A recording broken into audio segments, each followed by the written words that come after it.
Hi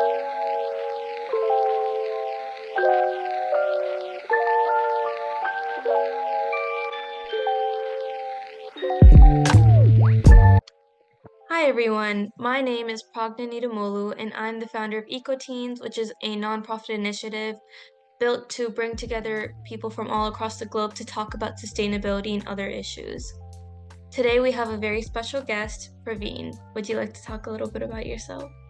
Sure. Thanks for having me. So, my name is Praveen Mahendran. I'm a dual degree MBA and sustainability student at the University of Michigan. Sees as the MS degree program, and so this is my third year. My journey into environmentalism started when I was actually in third grade on a project of endangered species. It's been my constant calling since then. So I went to undergrad to learn about environmental management. So did courses. The degree was natural resources. Learned a lot about it there. And after undergrad, I spent 8 years in what I guess we call sales and marketing analytics and consulting. And then came to Michigan, where I am focusing on and pivoting into agricultural focused climate investments through venture capital. Wow, that's really, really cool. So just wanted to dive a little deeper in what you're actually working on. So, can you explain a little bit about what the climate venture is at Michigan and what its mission is? Yeah, sure. So Michigan Climate Venture is not the first student venture fund for MBA, but it's the first climate-focused venture fund of its type. So we started, I think it's about 3 years ago. So I think now we're on year 4. And it is a fund, it is an organization that's designed to help students learn about climate change, learn about climate technology, and then also learn about BC in that order. Because at the end of the day, we're a bunch of students. We're not Sequoia. We're not trying to write $1 million checks to companies. And the real cool thing about that club, and I think it's been the best part of my time in Michigan, is you get to learn about the cutting edge of the climate space. So you're not just kind of learning from a book. All right, this is the pattern of the Gulf Stream and so on and so forth. But here's what they're doing on the field. Here's what does work. It doesn't work. And by looking at it through the lens of an investor, you're not just thinking, oh, it'd be really cool if we had, I don't know, rice paddies in the ocean, which is a real company, by the way, called Laura. You got to think about, can this actually work today as a feasible, investable company? And then beyond just the process of, going through the motions, not the emotions, going through the process of venture capital, sourcing and screening and so on and so forth, you also get to learn from all the other students who just know so much. Like I've learned about hydrogen and mobility and mining and just things that I could never learn from a classroom alone, from a professor alone, from a curriculum alone. That's really cool, and I think it's a really good program that a lot of people will be able to join. So, how does the Herb Institute at Michigan support these type of initiatives, and what is your role in these? What do you do as a part of it? Yeah, so the Urban Institute is the dual degree program, basically the house of the dual degree program between the Ross School of Business and the School for Environment and Sustainability, the School for Environment and Sustainability at Michigan.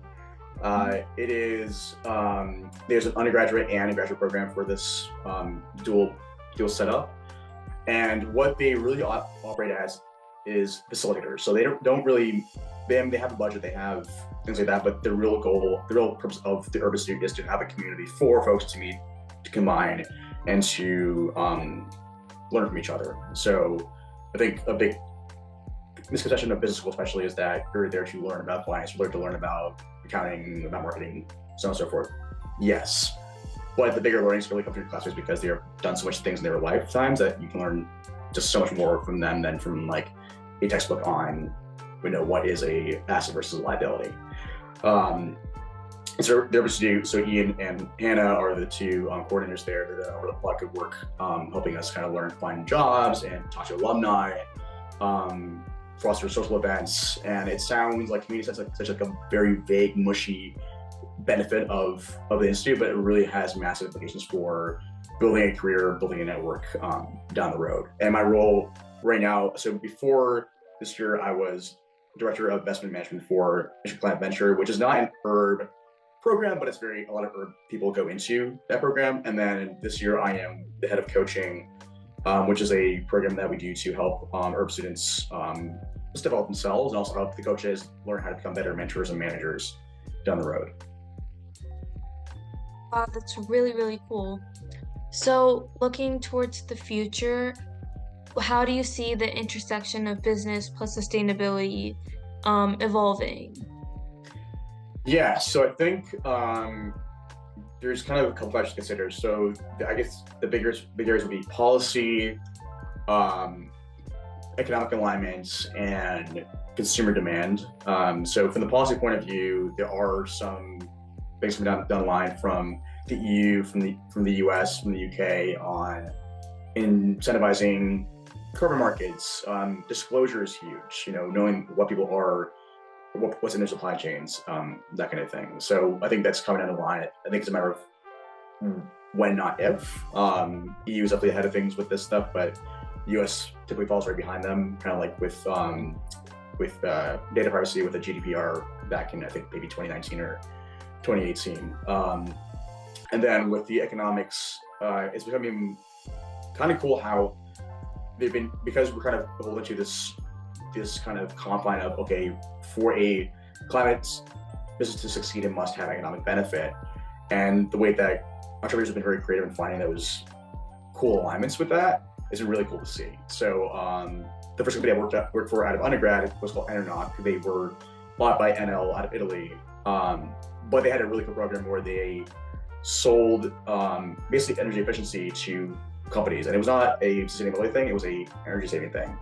And ironically, two of the biggest customers we had were the tar sands producers in Canada and the oil fields in Texas. Two people who could not care less about the environment, but they're like, "This is great money, so why would we not do this?" And then the third thing is consumer demand. I used to work in marketing consulting. Part of that was getting the gauge on consumer sentiment around seventh generation and other sustainable focused companies. And there's definitely a shift in what people wanted 10 years ago versus nowadays. I can even tell anecdotally, like when I first came across this when I was 8 years old, like no one could care less about the environment. When I was 18 years old, no one cared less about the environment. At 28, there was a massive shift, I'd say. Right. That makes sense. And I agree. I think there's going to be a lot of different changes that we're seeing, and I hope they're positive changes. So I'm looking forward to that. Um, are there any specific projects or investments from the Venture Fund or the Herb Institute that you can share with us? Yeah, one really cool one was a recent one done by the Michigan Climate Venture to POAS, which is they produce biochar from farm waste. So actually, they produce biochar, they produce syngas, and they produce, I believe, alcohol from on-farm biowaste. So basically, in South America especially, farmers will slash and burn their fields. They will leave this giant, like massive piles of waste on the side of the field, and they will just either sit there and rot, which releases methane into the air, or is used for other not useful, or just kind of actually just there and rots. So what they do, so the two founders, one is a CS professor, the other one was an MCV alum, which is really cool. And so he was from Costa Rica. She is an engineer, and they together came up with the situation: is how do we work within the Costa Rican model of farming? How do we work with like the structure of the companies, and that comes with the farmers and the co-ops and so on and so forth. And they developed a way to basically put their machines on the farm. That way you don't have to transport these literal tons of waste to the reactor. And they're right now in the process of creating the first carbon negative vodka in the world. And that's kind of just the start of what they can do.